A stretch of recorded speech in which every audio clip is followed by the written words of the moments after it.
morning, church. Welcome to today's devotional.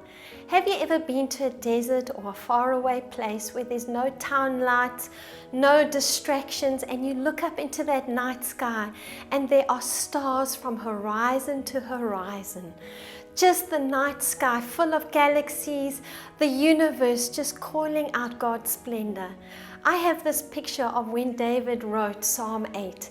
But in verse 3, he asks such an important question, and it says, "When I look at your heavens, the work of your fingers, the moon and the stars which you have set in place, what is man that you are mindful of him, and the Son of Man that you care for him?"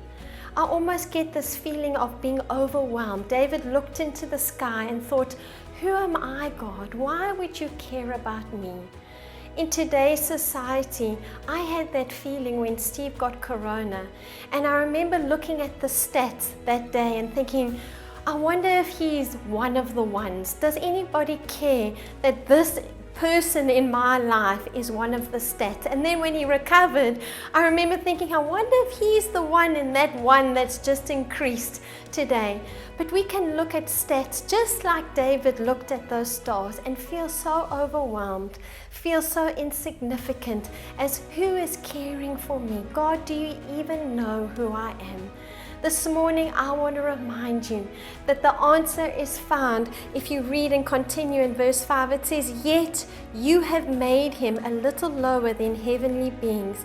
That original word is Elohim, which means he made us just a little lower than God himself and crowned him with glory and honor.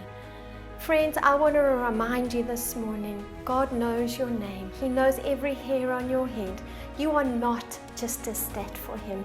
You're not just an insignificant number. He has crowned you with glory and honor, and he wants to work on behalf of you and get to know you intimately. Won't you let him do that with you today?